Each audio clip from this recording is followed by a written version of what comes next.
Hello, everybody. Good evening, and welcome to this amazing panel discussion with some of my favorite people in the world right now. Before we begin, I will have a couple of words to say. First of all, last year, the ESRI released a report on the attitudes held by Irish towards Black people. 49% of Irish people did not support more Black people coming to Ireland. There's a number of reasons why this could be the case. I believe fear and hate are right up there, but also a misunderstanding that we're already here and already absolutely thriving. Black excellence is real, it's cool, and actually it is live right now. My name is Timi, and before I introduce this incredible panel in a proper fashion, the amazingly talented Pearl is going to perform Autumn Sky. Hey guys, I'm Pearl Natasha. I'm joining you guys all the way from Leeds. I am Irish by Derry up north, and I'm originally from Zimbabwe. Thank you so much for having us today. Black excellence is important every day, not just today. But thank you so much for the Immigration Council, RIA Network, for bringing us all together to share some great stories, some great music, and great culture. My song is called Autumn Sky. This was the first song I ever wrote many years ago, and it's a pleasure and an honor to share it with you guys today. Just a moment.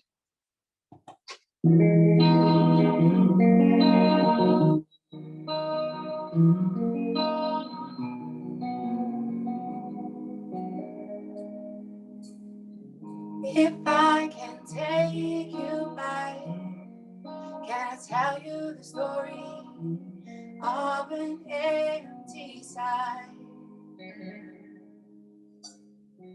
If you can hold my hand, can I show you the pain of an empty life? Baby, you hold the power of my dreamy night. Baby, you don't even know the fault you got on this hopeless cry. Baby, you are my autumn sky.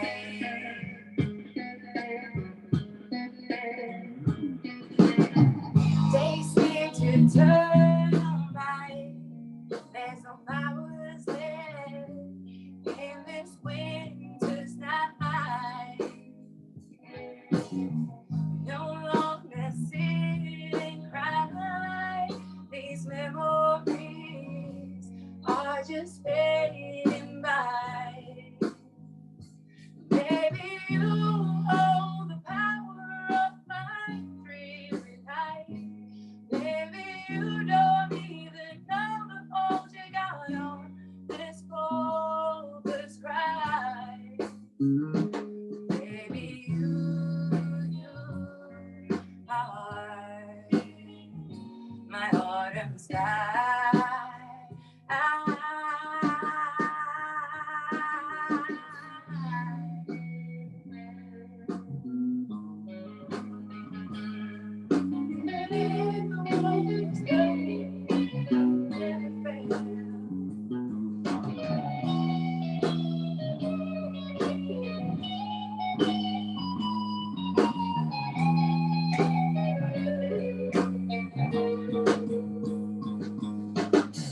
Cold as the devil's knife, the metal in my bloodstream. Heartaches forever rise. You gathered in my last scream. My last scream as I sit and reminisce of the time you were last by my side. Holding me the pain that you gave, that you wore right out of my life. Now you never knew this was the end now, and you never got the chance to say goodbye. Tell me why?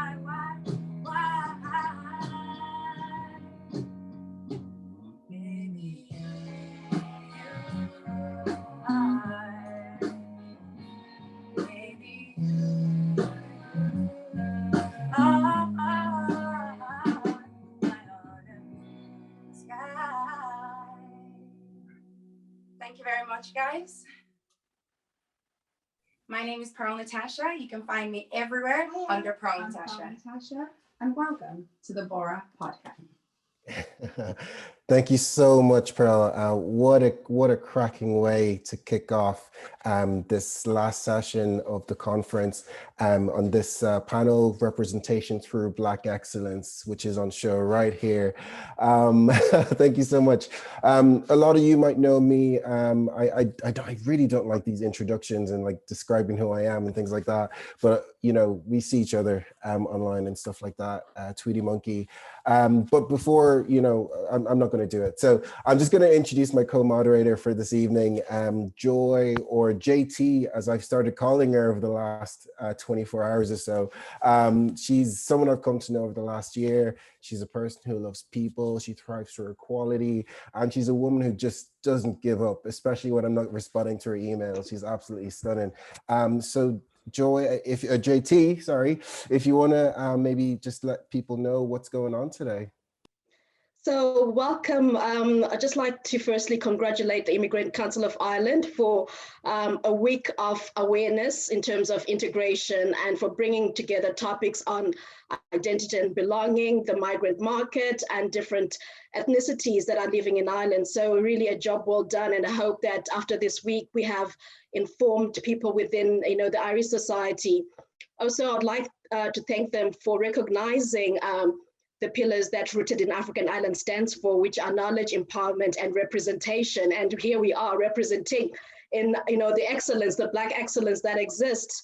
And I know that for the past year, you know, we've had to go through a lot of pain within the Black community.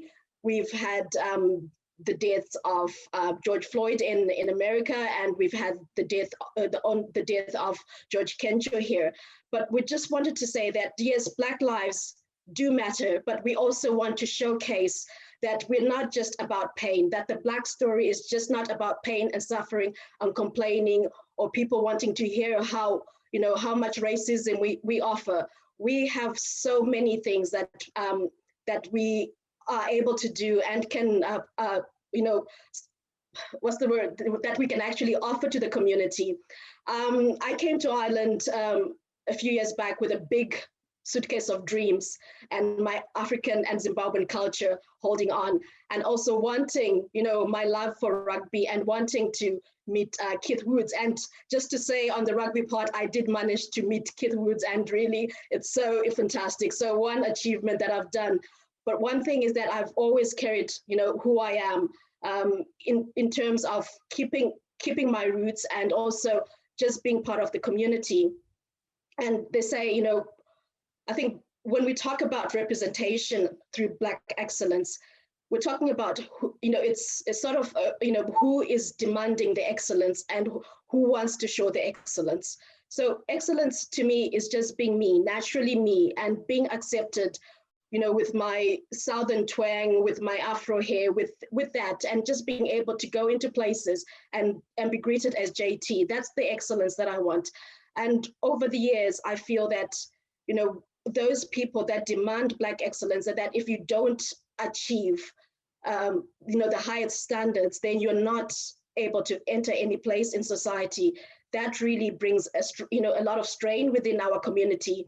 And I think on one of the sessions on employment, that the stresses of, you know, going into jobs and wanting to be high achievers has led to a lot of mental health within our community. So for those people that demand that in order for a Black person to be, you know, the doors to be opened for them, they have to be overachievers. You know, you have to have excellence. Excellence is in all sorts of forms. If any other person can be mediocre and be heading the top, you know, top 40 company, then a Black person who has gone to college and achieved and has their studies can also do that, because we're all equal and we are all here to integrate. And unfortunately, you know, or fortunately, we're here. We've got the skills, we've got the excellence, we have the smiles, we have everything. So yes, that is it. And we keep excelling. And one thing, the last thing is that through all the barriers and everything that you hear tonight is that we have the resilience, and that when we fall, we stand up, we brush up, and we never give up. And that's the spirit that we want to add to the Irish society, a spirit of resilience. And when we say shoulder to shoulder, we are standing shoulder to shoulder. Thank you.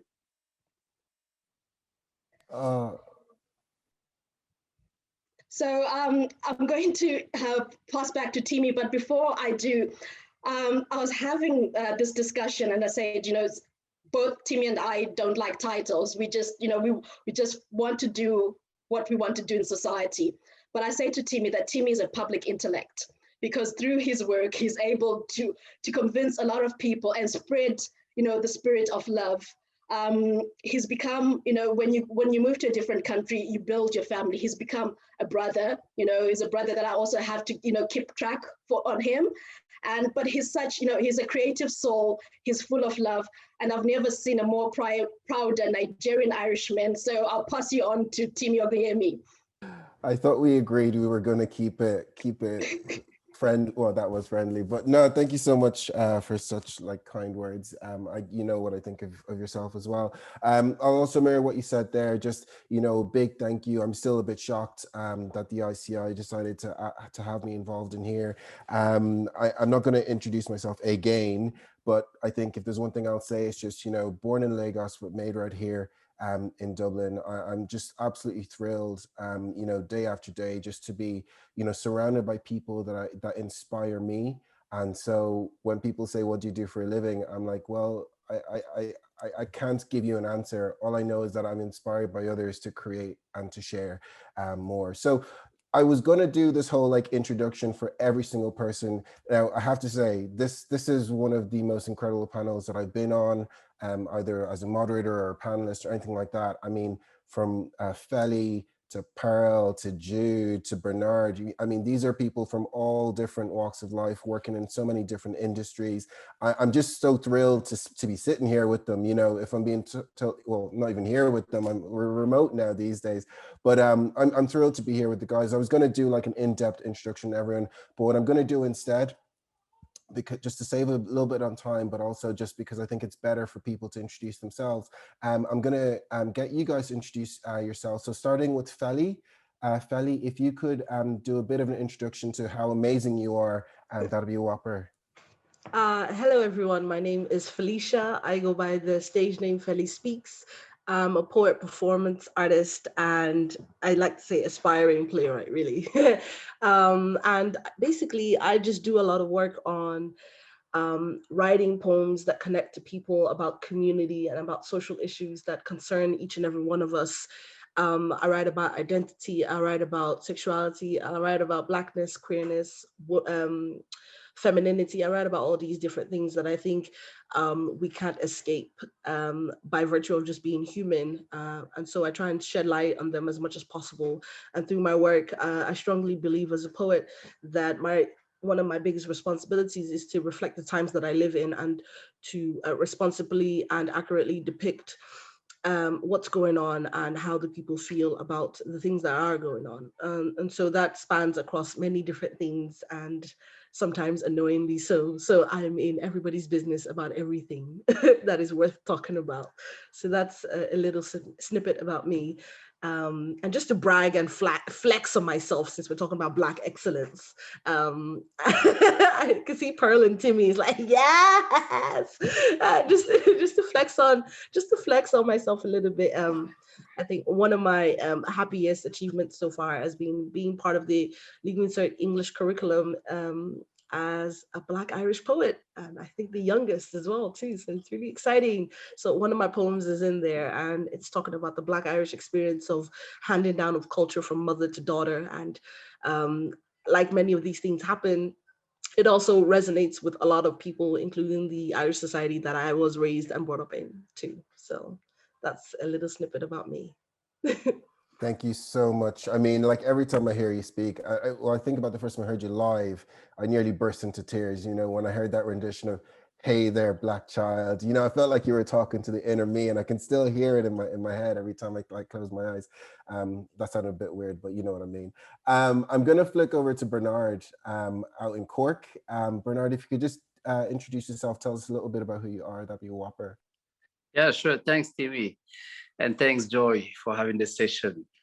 And hi, everyone. So I'm Bernard, and so I was born in Senegal, West Africa, but I grew up in France. So I went to the French school, grew up there, and then when I graduated from high school, just decided to go to the United States to forward my study.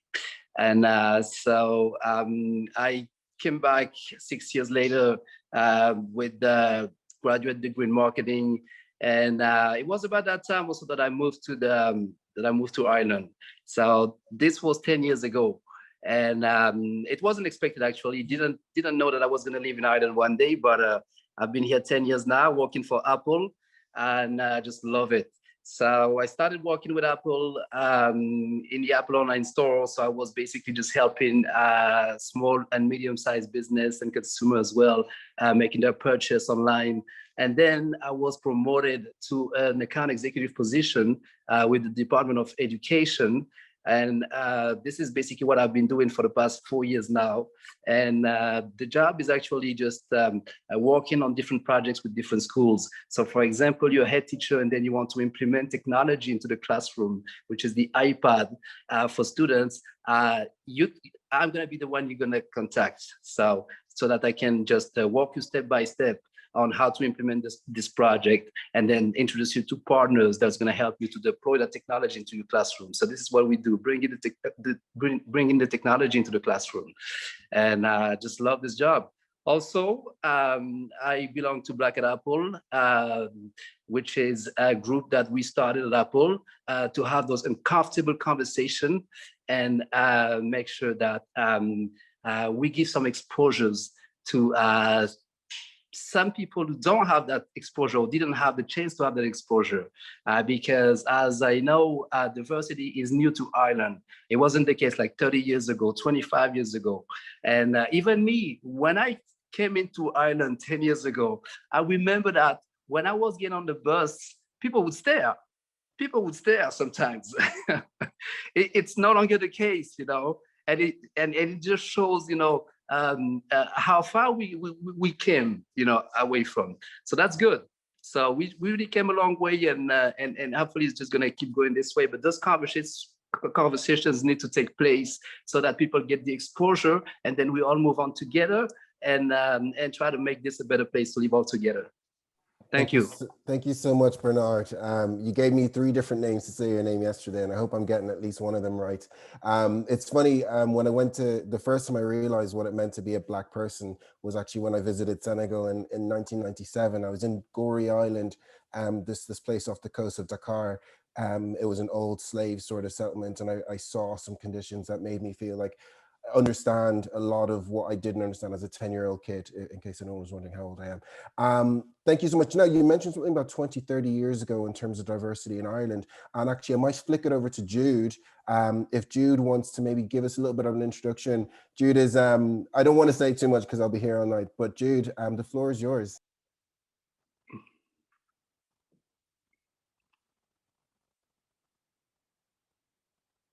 Jude, I think you might be on mute, Jude. If you want to just take, yeah.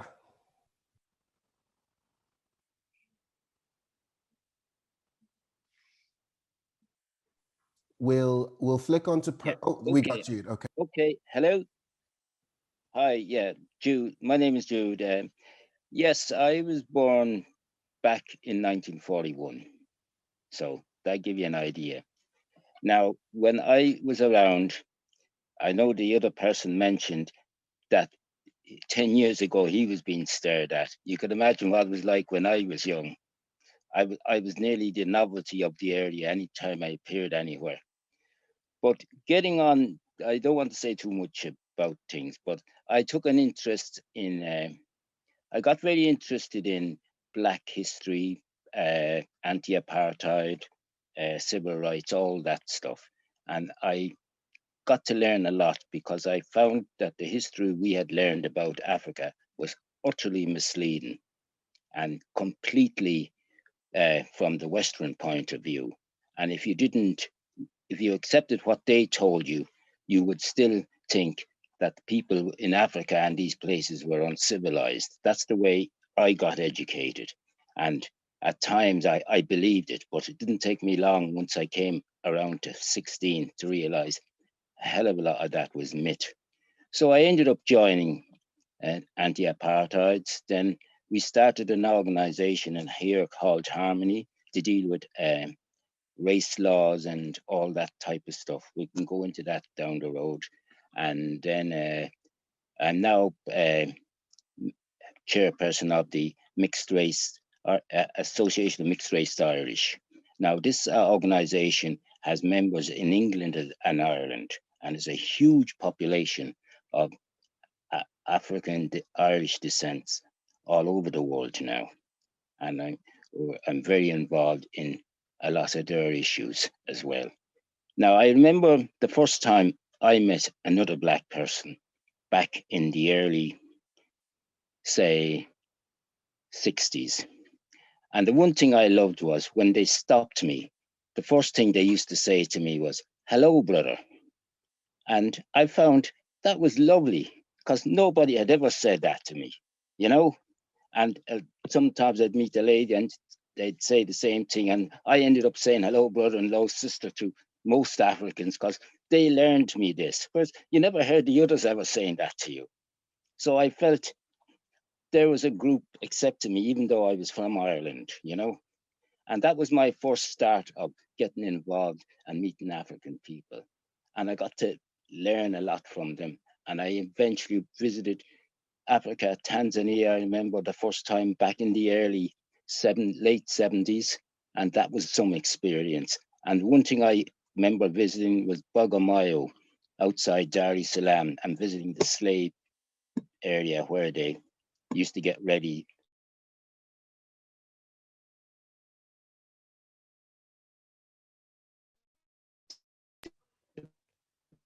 I think we might have lost. Into Zanzibar.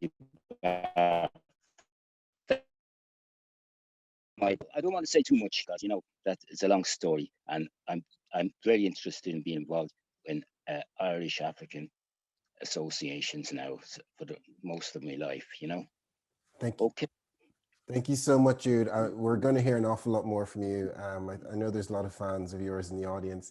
I'm going to flick over to Pearl for a quick introduction before we get started proper. Hiya, so Timi, it's Pearl Natasha, babes. Sorry, Pearl Natasha. But Pearl it's okay. Natasha. My name's Pearl Natasha. I am a singer, songwriter, and all-around amazing Black person who grew up in Derry in Northern Ireland. We were one of the few Black families in the city for the first 20 years we lived there. And I am absolutely honored, and it's a pleasure to be surrounded by so many Black Irish voices. I never thought this day could come, so thank you so much for having me. And you've heard my music. I'm everywhere online social media. Let me go back to Timi and let you guys carry on. Thanks. Thank you so much for being so gracious there. Wicked. Well, that's everyone who's on our panel today. I'm really excited to hear from them. I'm sure you are too. JT is actually going to be asking some questions. So guys, I hope you're ready because I certainly am. Thanks, Timi, and thank you so much for sharing your achievements and who you are. So I'm just going to start off with a few questions. We'll go around, and maybe if we could go around maybe 2 minutes each to answer the question, and then we'll come back. So the first question, and this is open to everyone. I'll start off with Feli. I'd like to hear, what does Black excellence mean to you? Ooh, Black excellence. I think it means going above and beyond the general scope for achievement and for advancement. And I think it's quite synonymous. I think excellence is something that Black people have had to do extra to achieve than their general peers. So Black excellence would be specifically going above and beyond what is required of you and going above and beyond what is expected that you could possibly achieve. And I think that's the beauty of Black excellence, that it's specifically glorious to witness because Blackness has had a lot of obstacles before it could get to excellence. So that's what it means to me. That's great.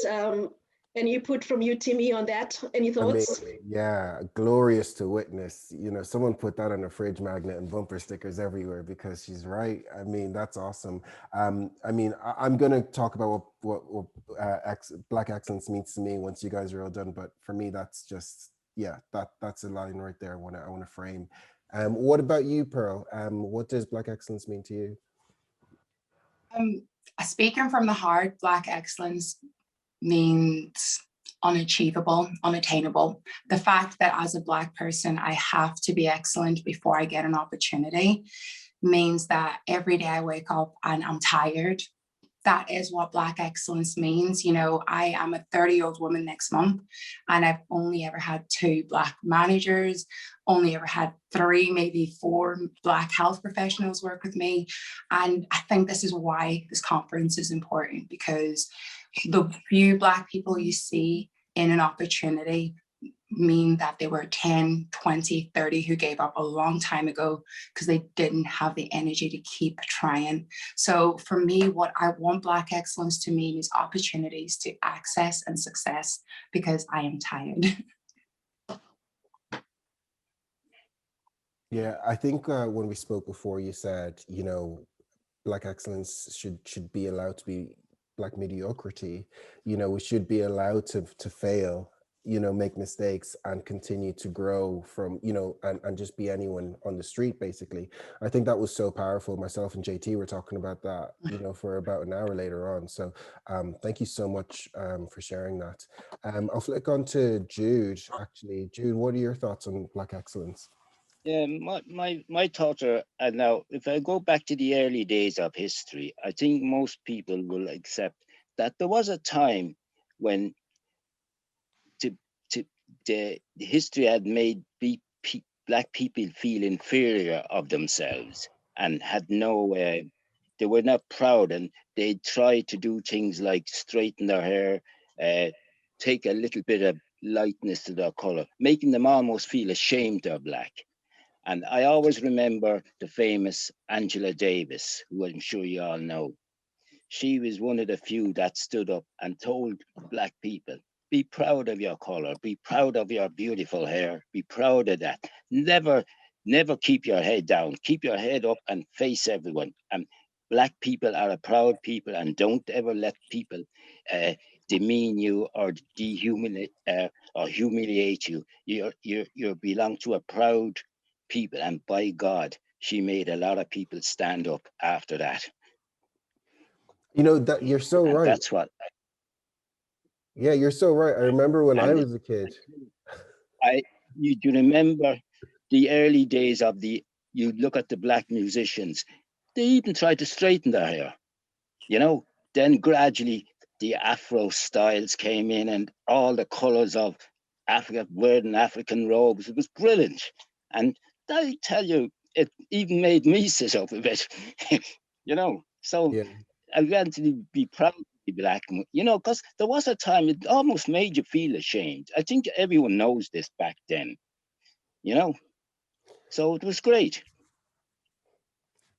Thank you, Jude. Thank you so much. You're actually you're bang on the money there, because I remember when I was a kid, I mean, I ruined my hair from relaxing it, right? Because I thought I had to fit into a very specific stereotype, you know, or something that I've always talked about, which was I always felt that whenever I walked into a room, I had to prove who I was before people could make an assessment, or, you know, a snap judgment, or stereotype me into being something that I wasn't, right? So there is that as well. And I think that's a wicked answer. And I love that everyone's going to have a different answer, because excellence, Black excellence, is something different to everyone.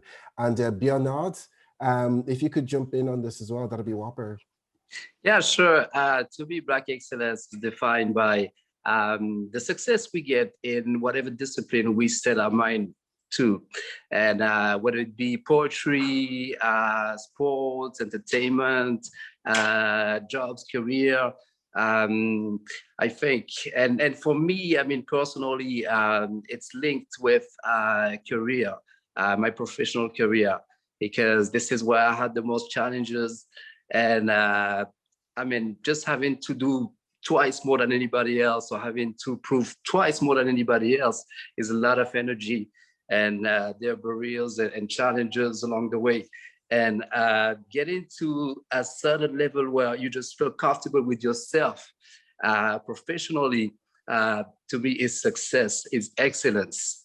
And so that's what I would define as excellence, yes.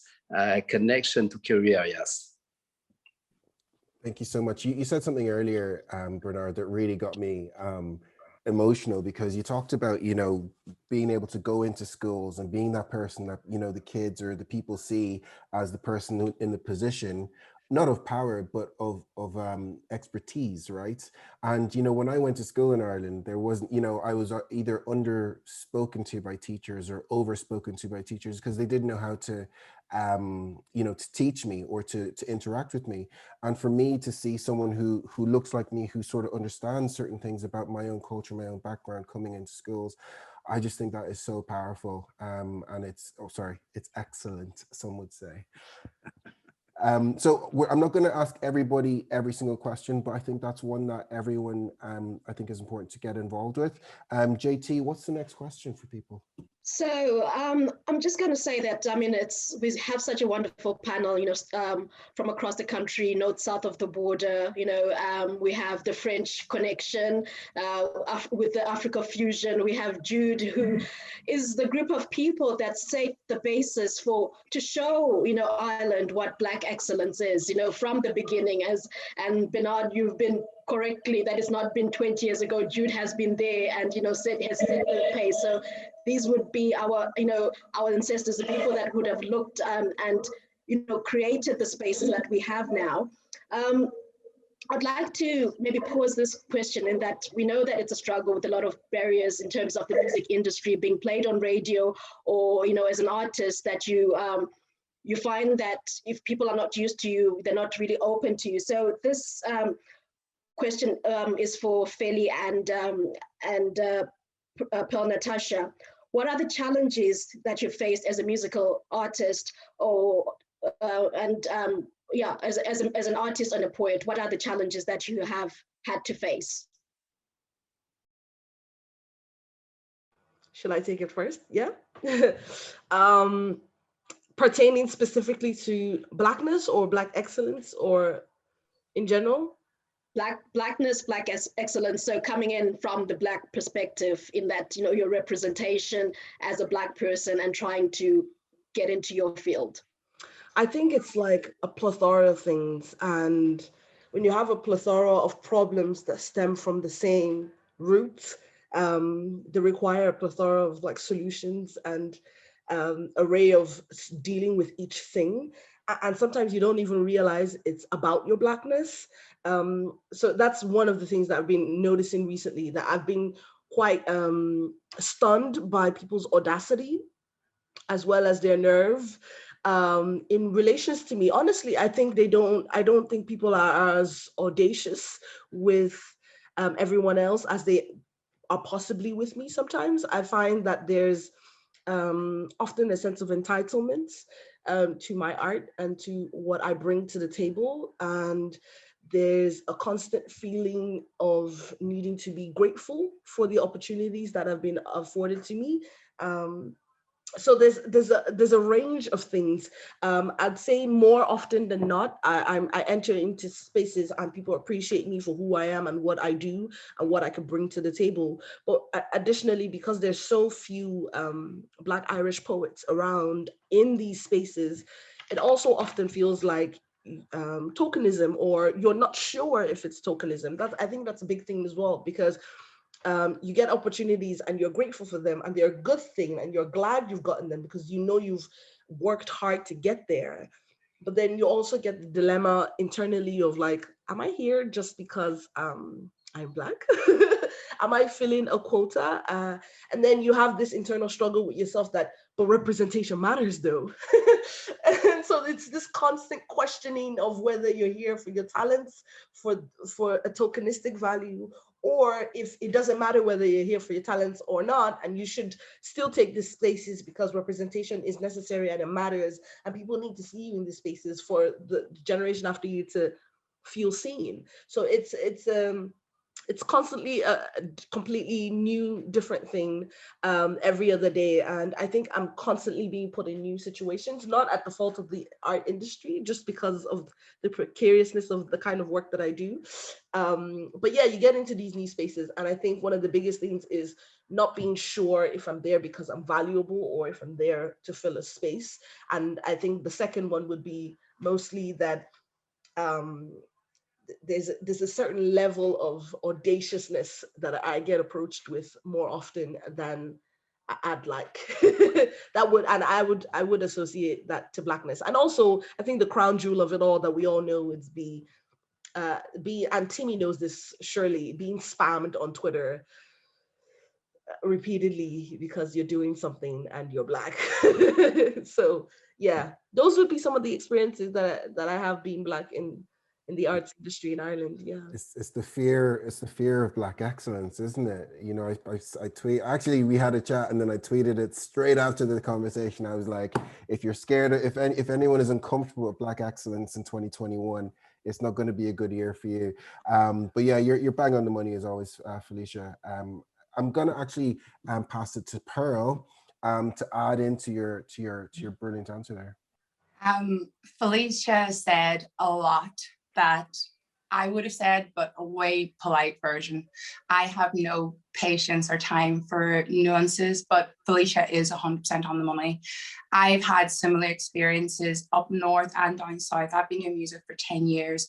I've been performing internationally for 7 years, and I respect my craft, and I've been lucky that, you know, I've performed Shauna songs directly on the BBC and previewed them, and they get great receptions. So for me, as a musical artist, I don't face a hurdle in terms of the material I'm putting out, because if you've got ears and you want to listen, you will listen. And I find that, you know, I used to perform in Mullingar, and Mullingar is quite homogenous, right? It is very, very white. And, you know, I'd be singing Ndiwe and teaching people how to sing Shauna.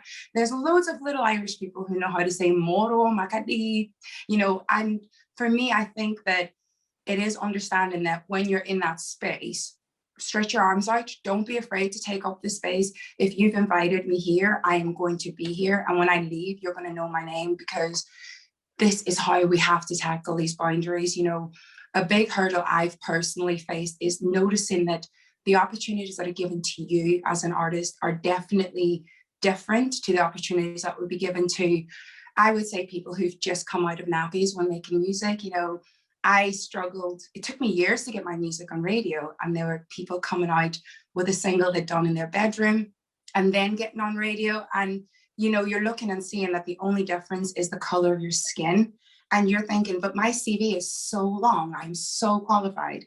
I am an expert at what I do, and I don't get the same opportunities. And after a while, I just gave up, and I thought, let me not worry about what I'm not getting. And every single thing I get, let me plant seeds and let me grow trees from it. yeah. And it's hard, you know, you always have this dichotomy, and you always have to make this choice. Do I lead with anger, or do I love myself and just put that energy back into myself? And sorry. Am I speaking to you, Philly?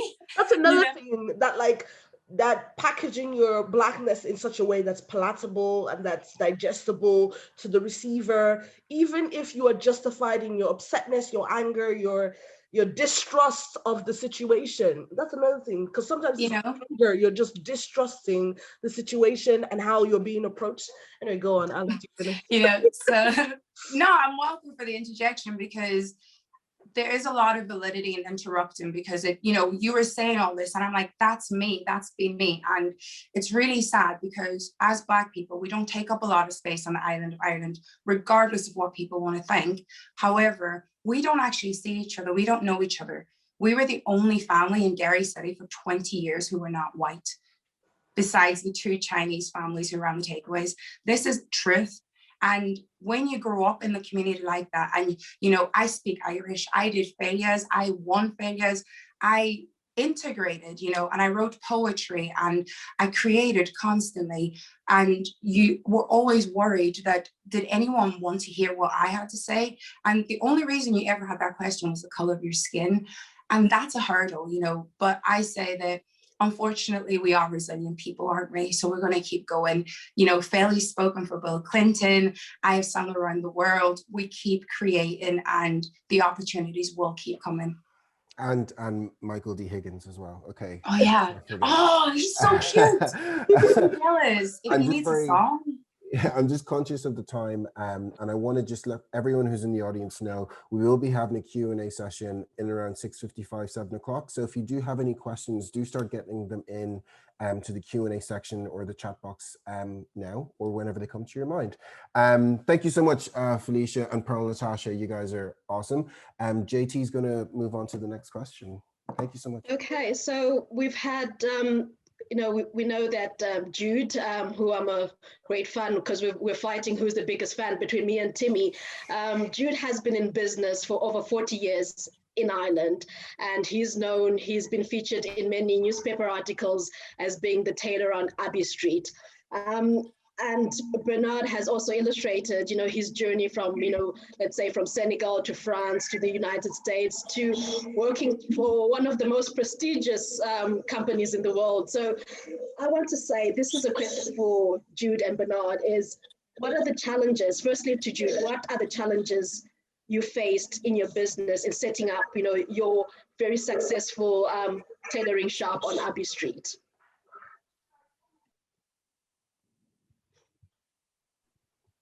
Sorry, Jude, you just unmute there if you wouldn't mind. So, yeah, thank you.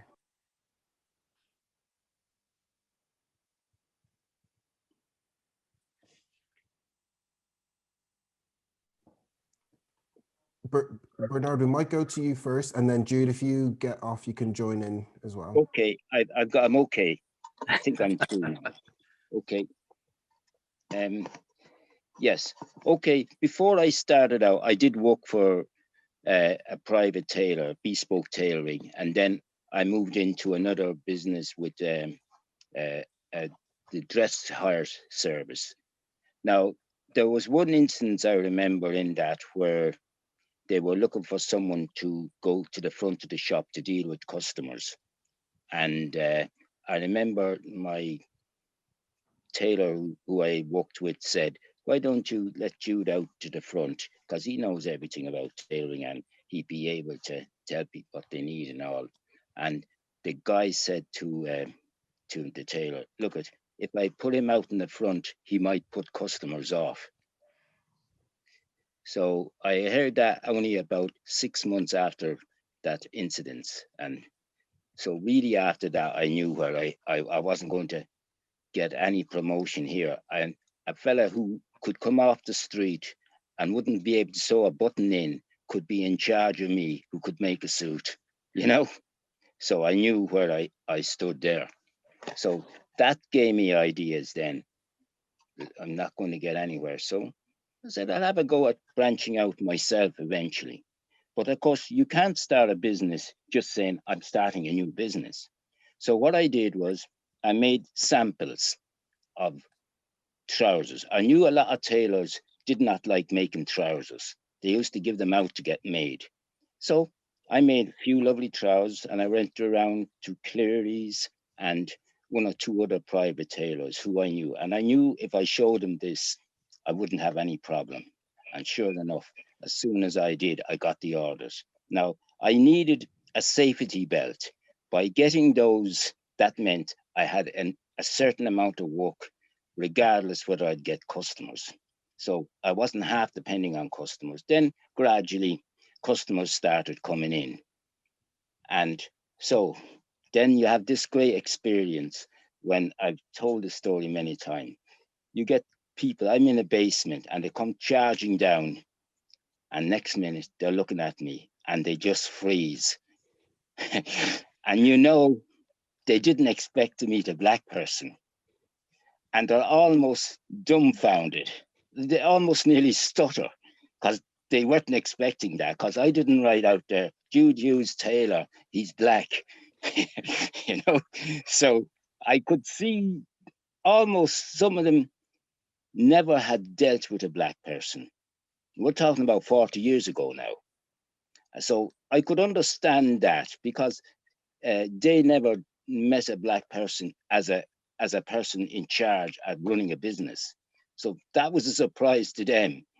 And now gradually you could see some of them saying, oh, I think I'm in the wrong place. But you knew bloody well they weren't. They just didn't expect to meet a black tailor. But then others would say, sure, we'll give them a try. And then gradually, and of course, me being me, I won them over. And then they started sending their families, their friends, and now some of them wouldn't go anywhere else, you know, because that was the thing. I did have to win them over because it was a new concept for them, you know. And while it shouldn't have had to be like that, but I knew the situation because I was brought up in Ireland, so I knew the way they thought, the thinking they had in their minds, you know. But gradually, you have to win them over. And as I said, I was great. I was great that I was able to do that. Then, of course, you had some funny incidences, like you'd write a person's name down, you know, let's say Murphy or something, and the person said, "Oh God, you spelt that very good," you know. And I used to say, "It's okay. I went to school as well," you know, because they almost were surprised that you could spell their names. That was kind of you felt they were in a nice way saying you shouldn't be that educated enough to be able to spell their name, you know. Then I had other incidences like a person might come up with a pin in their trousers, you know, the leg of a trouser, say to shorten it that amount. And then they'd go off, then they'd come back in 2 minutes and say, oh, by the way, don't forget to shorten the other leg.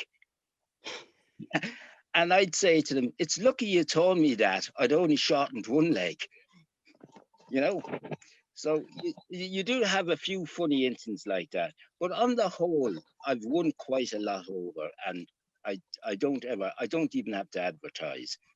Officially, I'm not supposed to be working, and I tell you, there's as much business coming in today as if I wasn't closed, you know? Well, you've Thank you got another thank you advertising. so much, Jude. Thank you so much. I mean, I would say to people though, don't be afraid of a few ignorant people and all. Unfortunately, you have to put up with that. But you know, don't let it get to you, and get on top of it, and show your ability. If you can do the job, and if you have your ability, that'll win over. Wicked, Okay. Jude. Thank you so much. Bernard, would you be able to jump in on this one as well? Yes, but thanks for sharing that, Jude. Yeah, that's I had a good laugh, I mean, just listening to you. So that's really powerful what you brought up here. Thank you.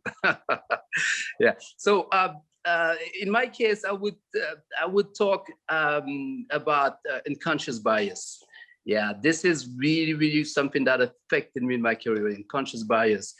Which is what people do unconsciously, what we all do unconsciously by favoring people who look like us in our decision-making system, but in return, affecting negatively people of a different group.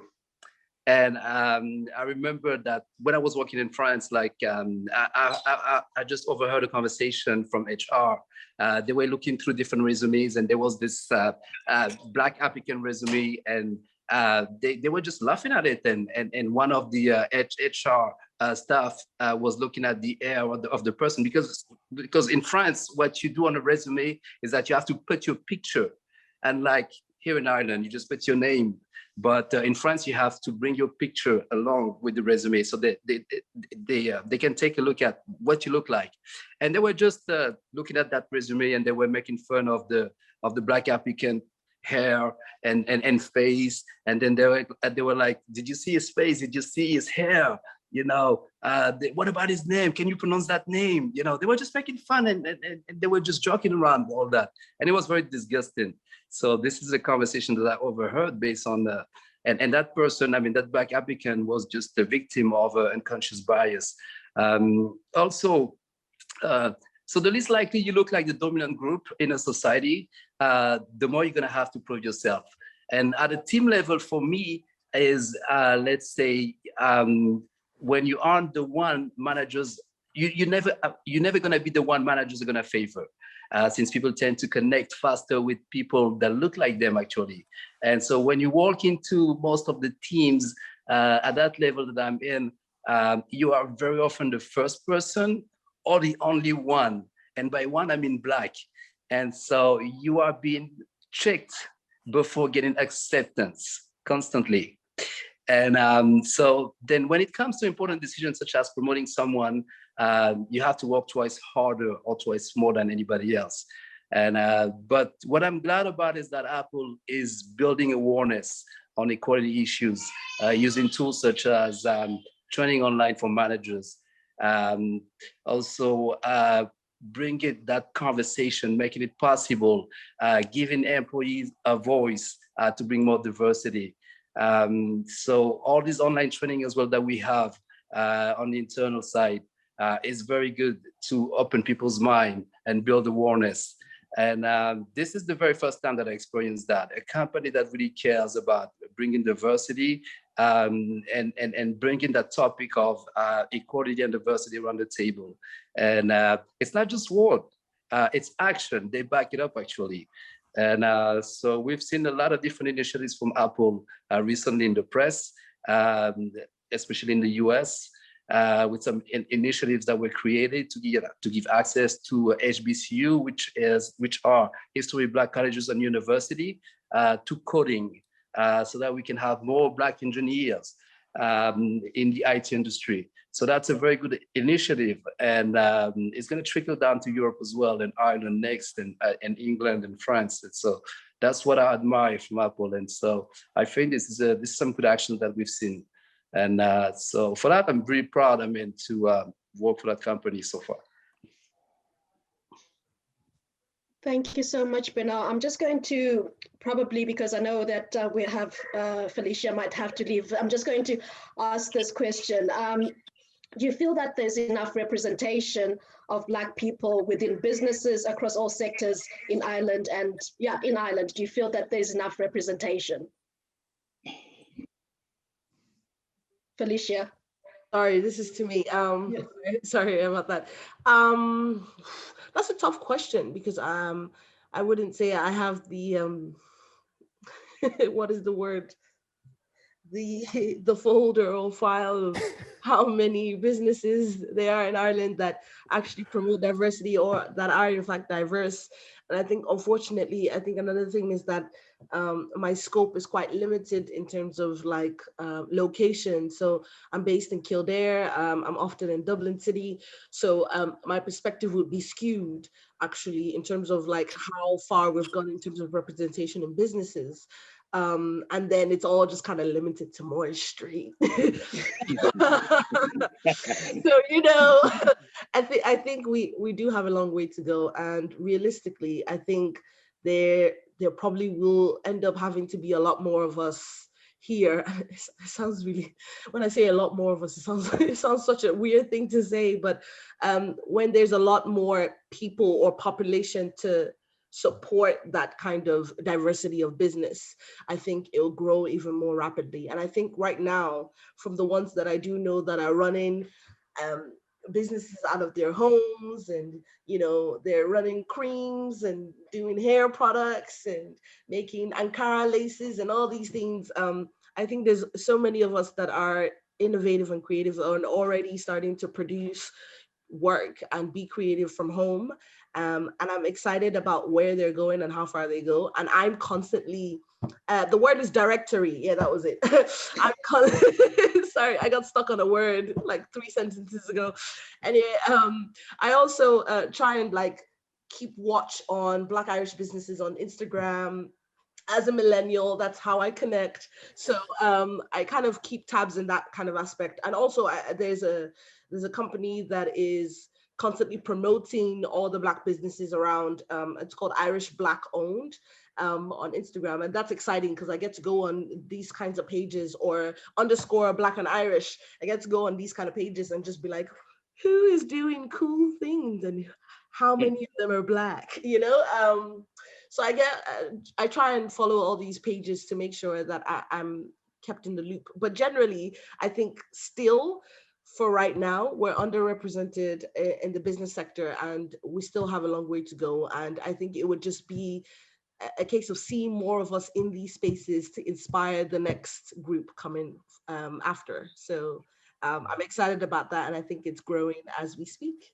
Yeah, I have a bit to add there, but I know Pearl had her hand up, so I might just throw that over to Pearl as well. Yeah, I just wanted to jump in there really quickly to say absolutely yes. I'm a very much hard fast. We need more visibility. I'm up north and I lived up north for so long. So I think that up north there's very few visible Black people and immigrants anyway. There are quite a good few organizations working, you know, to increase the visibility. But in terms of being career focused and working in the north of Ireland, I very rarely ever seen somebody else who was not white in the 20 years I was there. So there is definitely a need for better visibility for Black businesses in general anyway, but I think there needs to be more access. Like, I think that for everything we do need is just a lot more access. But Felicia said something amazing, which was obviously using social media to continue to grow. And I know everybody knows about Black Pound Day, which is the first Saturday of every month. But away from Black Pound Day, I think it's a great chance for you to talk to these business owners and engage, because, you know, there are a lot of businesses that do not actually cater to Black people. I'm going to call out the entire hair and beauty industry on the island of Ireland. There are very few trained hairdressers who are trained in a white college, who trained on Afro hair, and the information is out there. So I'm going to call out that industry right now and say that yes, there's a lot more work to be done. And I say this as an ex-beauty pageant girl, as someone who does music videos, and as a woman, just as a general boring Black woman. The hair and beauty industry does not serve Black people, does not recognize our importance, and does not cater to us. They're not trained to work on our skin, but we are people. And I should be able to walk into any hairdressers and get my hair washed, which you can't do. And that's not right. That is cruel. And that needs to be called out. So I'm going to stop now. Sorry. Thanks, Pearl. See, thanks, Pearl and Tasha. I think one of the things that that really excited me about this panel was just the passion that's coming through from everyone, and it's you're all right, you know, in your own ways and from your own perspectives as well, and you know, you can't argue with that. And I'm just going to add to that question as well. And I know I shouldn't be doing it because of the time issue, but basically I have the opportunity through my works to be across a multitude of areas. So I get to work with governments in the government. I get to work with corporations. I get to work with education. I get to work across the whole spectrum. And one thing that I've definitely seen is that there is no representation. There is a very, very, very, very low amount of representation, especially when you compare the amount of people who are in society to the amount of people who are making decisions on a big level. And until that changes, until we have people who are in government who represent society, until we have the same in the corporate area, until we have same in education, and most importantly, in the media, then how can we show off that excellence that we are creating? And I suppose this is the difficulty. Someone there mentioned, and they were absolutely bang on in the comments, and they said, we shouldn't burn ourselves out. And it goes back to Pearl Natasha's point about, I should be able to be mediocre, right? We shouldn't have to burn ourselves out to prove ourselves through that representation. But for now, we need to continue to show that excellence. And it's not because we have to prove ourselves, but it's because we need to show something for the people who are coming up behind us and put up a ladder for them to go higher than the level that we're on as well. Thank you so much for everyone's input on that question. And definitely, you know, we need, with the amount of people that are graduating and with the people that are migrating with so much great talent, it's important that that is harnessed and people get to see it. I'm just going to put this question to whoever wants, anyone is open to anyone who wants to take it, is, do you feel that there is enough, what will it take to change the narrative and indulgence in Black trauma? And whose job is it to make this change happen? I might actually say, and I'm sorry if I know you put it out to everyone, but I might actually put that out to Bernard, if that's okay. And let's go from Bernard and work our way back. Yeah, I think the first thing we have to see is to openly talk about it.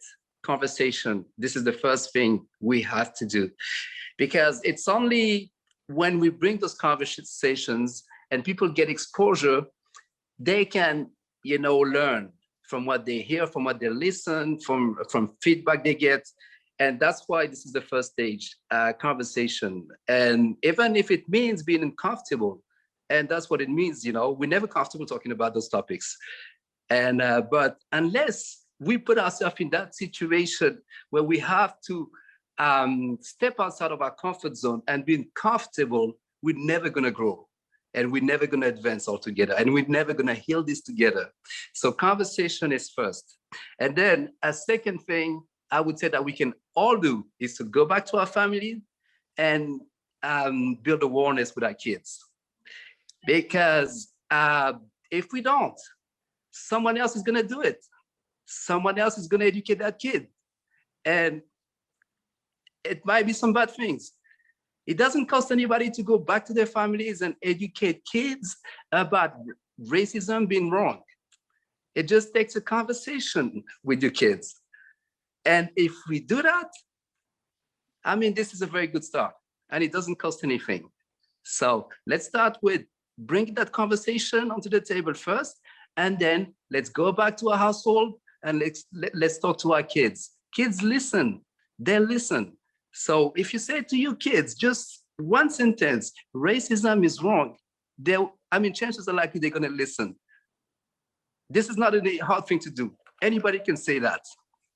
One of my favorite phrases from 2020 was, I'd rather have a moment of embarrassment or being uncomfortable than a lifetime of ignorance. And I think that's, not only grown-ups or adults telling their kids, but the kids telling the adults, we need to make sure that that message is everywhere, in terms of where it's coming from. But you're right, because the kids will always do what the parents do at the end. So yeah, wicked. Thank you for that. So I have a question for Jude. Jude, as a person that has lived on the island of Ireland for so many years and has experienced changes and, the good and the bad, what message do you have for people that are growing up, that are coming into Ireland, and especially young people, in order for their excellence to be shown? And we're talking not about just, being over the top, overachievers, but to be accepted as a Black person living in Ireland. Well, first of all, they have to, let's say they come to Ireland. Are you talking about people who've emigrated or born here now, the new ethnic group that are born in Ireland, or are you talking about people who are migrants that have come into Ireland? So both. So we're starting with migrants. That's the starting point. Yeah. Well, there's always a problem, as you know. Anyone who you can see it in the papers. You have that some socialist paper that writes up every time they're shifting migrants into these new areas. There's always a group ready to object. So they're getting the wrong feeling already. So they're already getting the feeling that something is wrong in this country, and it's hard to explain to them that there's only a handful of people who are doing this, and that they don't see the goodness of. There is another section of Ireland. There's two types of Irish.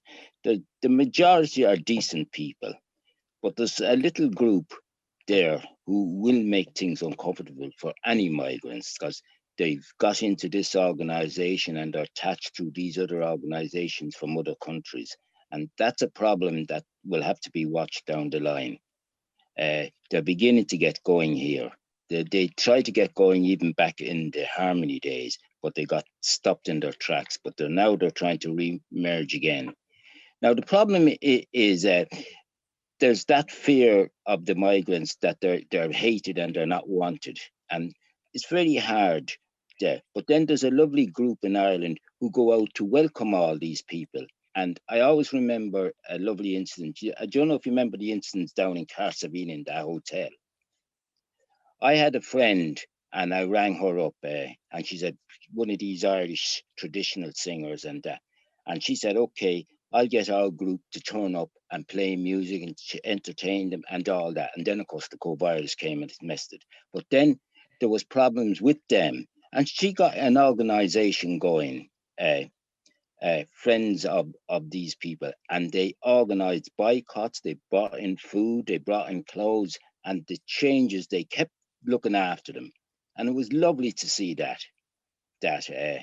movement helping these migrants who are being treated very badly by the Minister of Justice, who couldn't care less about the co-virus. He just wanted the hotel filled to keep his cronies filled to their pockets, and eventually had to close that place down. But this group of Kerry people in Carsabeen stood by very strong and helped them, worked with them, and made things lovely for them. And some of them are still friends of some of these people to this day. Now, it was lovely if that happened everywhere else, but it didn't. But you can see it's hard to tackle people where some crowd don't want them. That's a problem. And that's a different type of problem to the ones who are coming in and are working and are settled in. But the other thing is the young generation have to get involved and not to keep themselves isolated and get involved, joining communities, joining at activities, whatever interest they're in, music, sports, get involved. I've been involved in sports and things all my life, and I'm still involved. And it does make a great difference. And they see people's ability, and they won't notice the color anymore. It's a problem if they do notice your color. And it'd be nice if they didn't have to and just see your abilities. And fit in with the community, because remember, you're in another country now. So you do get some people in, I must say, and they pretend that they're not in Ireland. And they carry on as if, well, we don't belong to Ireland. And I don't know if you remember, there was a great writer, a girl called Murphy, who wrote A Tale of Two Cities, almost like the version of Charles Dickens. But she was talking about a place in England called Bradford. And she mentioned one area in Bradford where they might as well have picked India or Pakistan and planked it into Bradford, because they could be there 30, 40 years and they couldn't speak a word of English. Now, I found that hard to believe, that you could live in another country that length of time and not speak a word of English.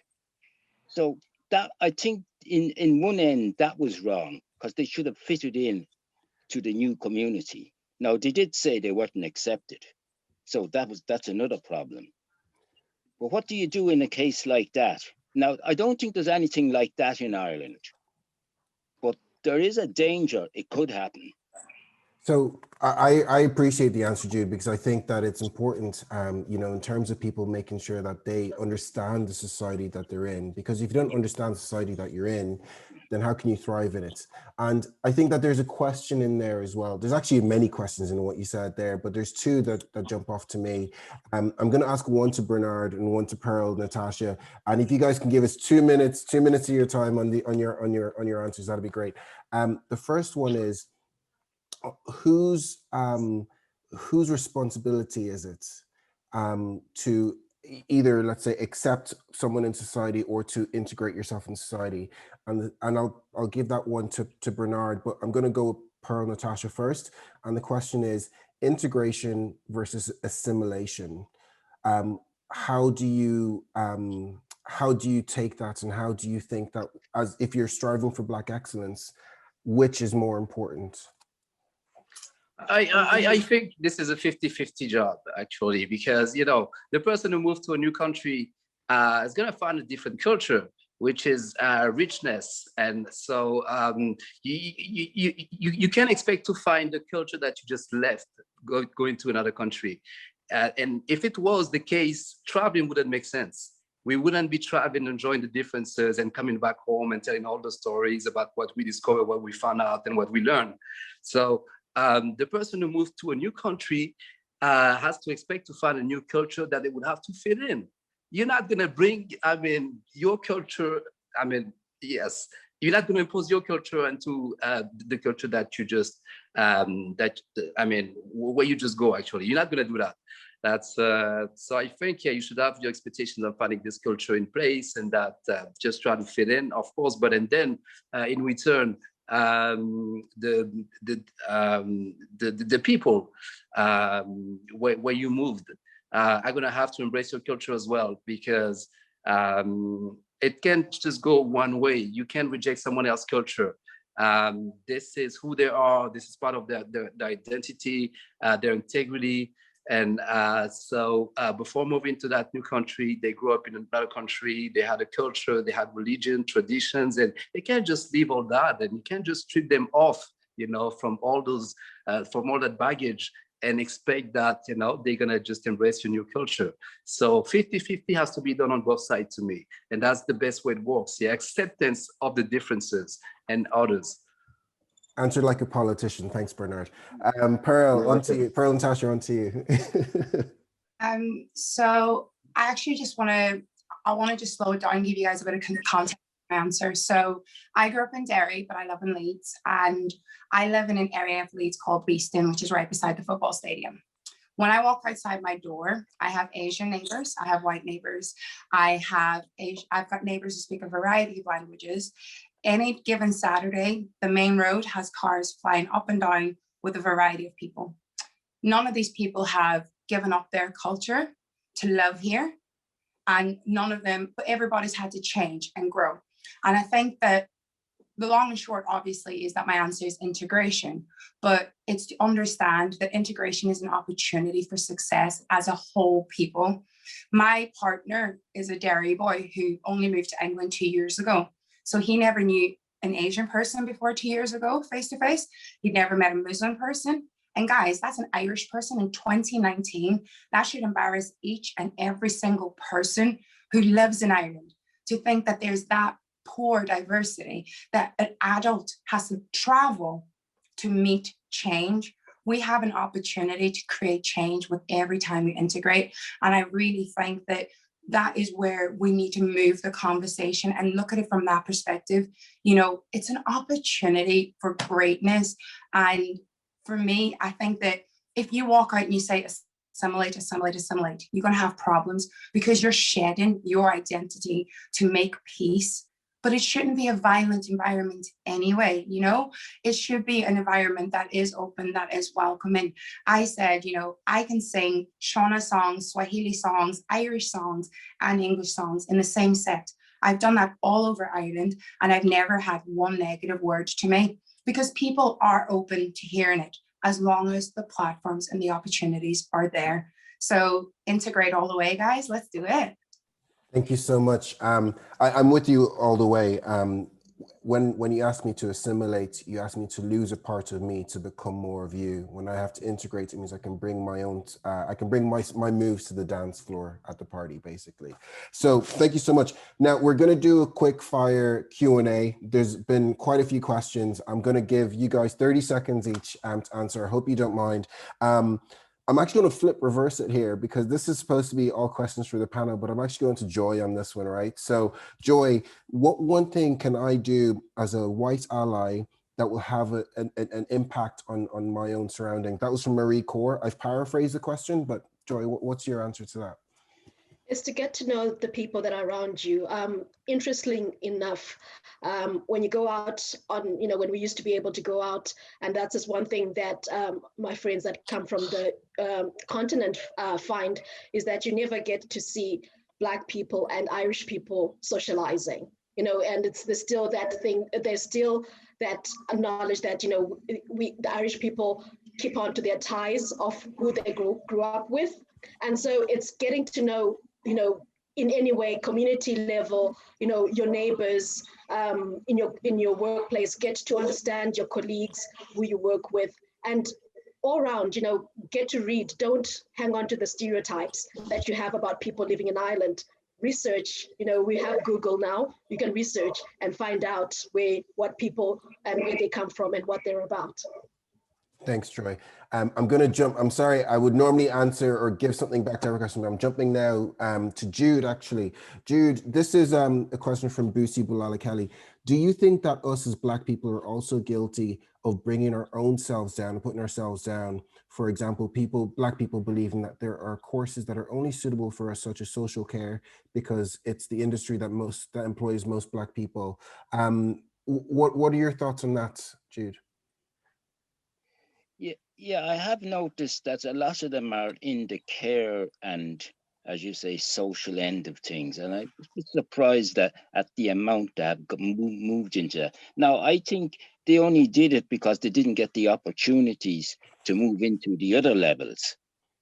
I think they needed to earn money fast, and that was a shortcut way into earning, because the care, there's certainly a big business in the caring situation and nursing assist, and a lot of them seem to have moved into that.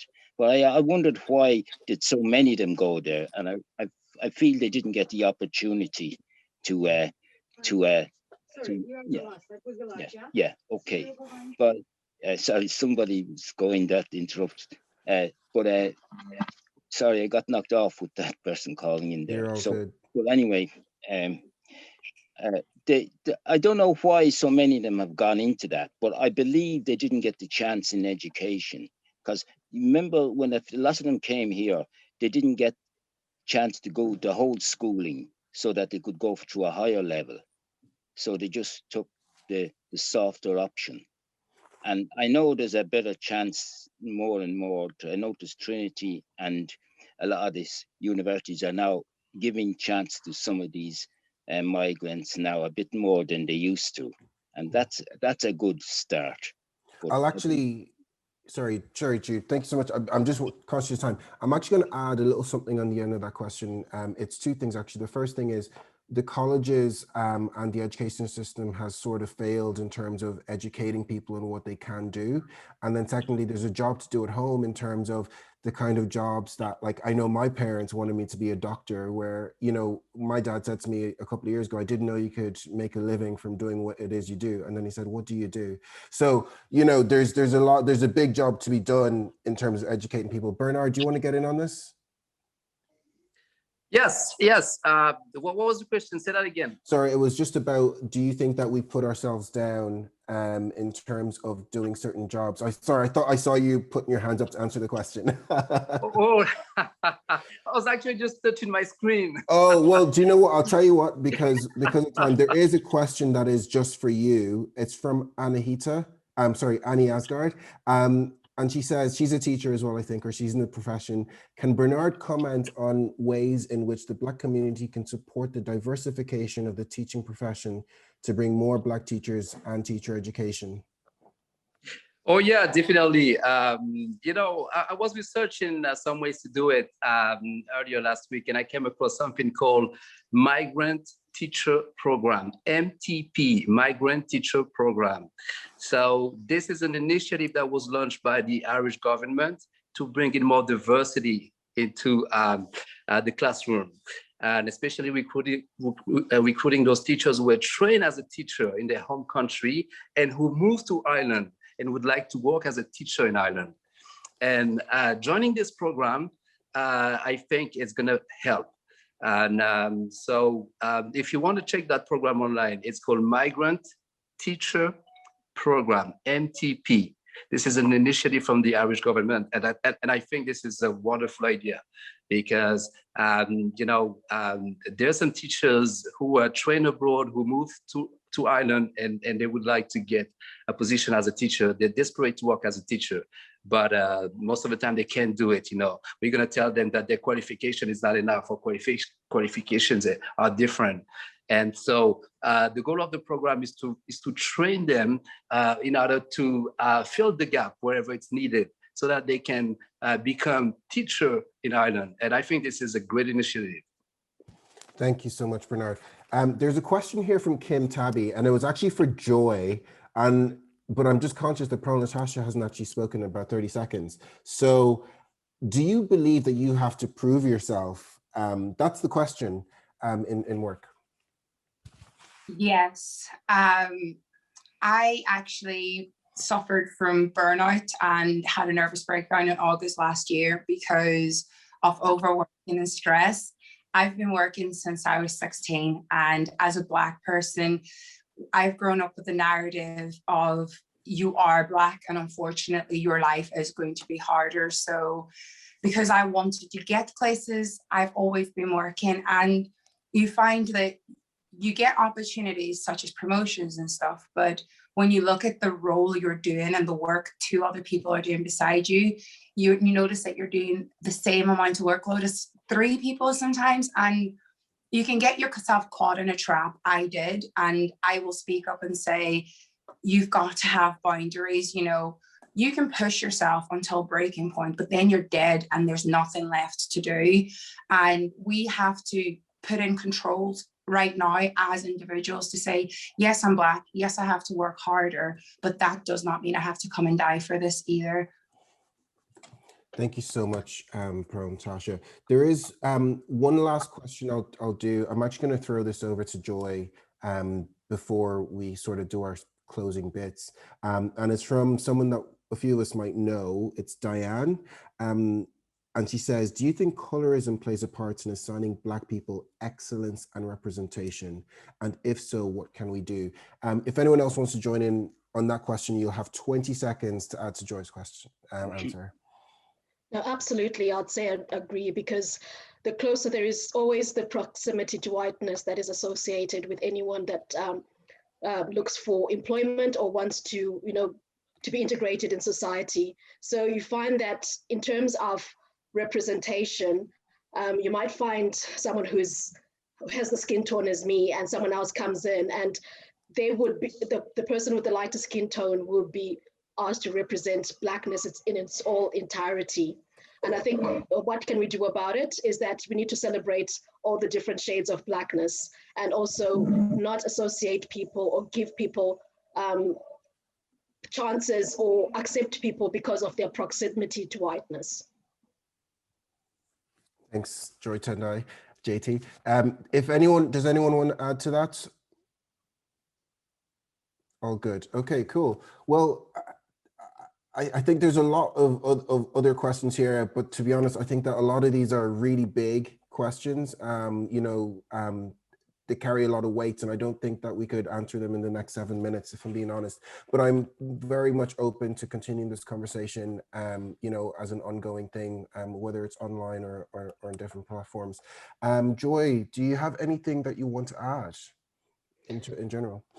So just in closing, I just want to take it back that the past week, especially with the integration conference, we've heard that there is a lot of, especially people from the migrant Black community that have come to Ireland, that have studied in Ireland.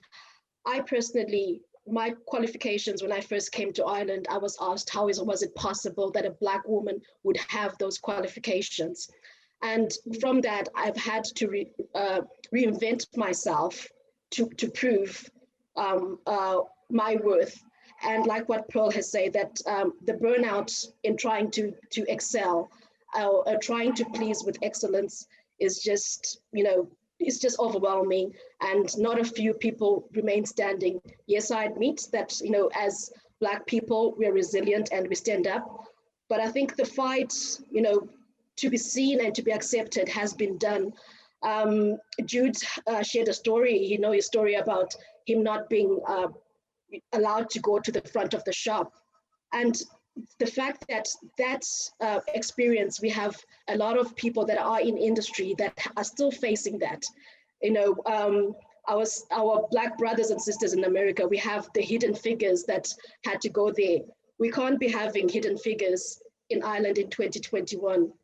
That part, we can't have our, in terms of women having to be hidden, that, the excellence is, you're only allowed to be shown when it's appropriate. And it goes back to what Feli and Pearl Natasha was saying about, you start asking yourself, am I being, used as a token? Am I the one that gets pulled out of the cupboard every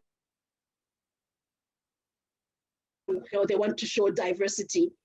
We can't be in a situation where Black men are being reduced to infants because you're sitting in a job and you find someone that is straight out of college, and 10 years after working in the company, you're still reporting to this person that you still have to teach.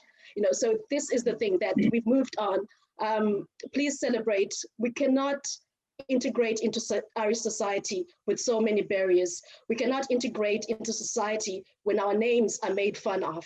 We cannot integrate into society when our hair is policed, when our accents are policed, and when we fear that within the school system, our children are not respected.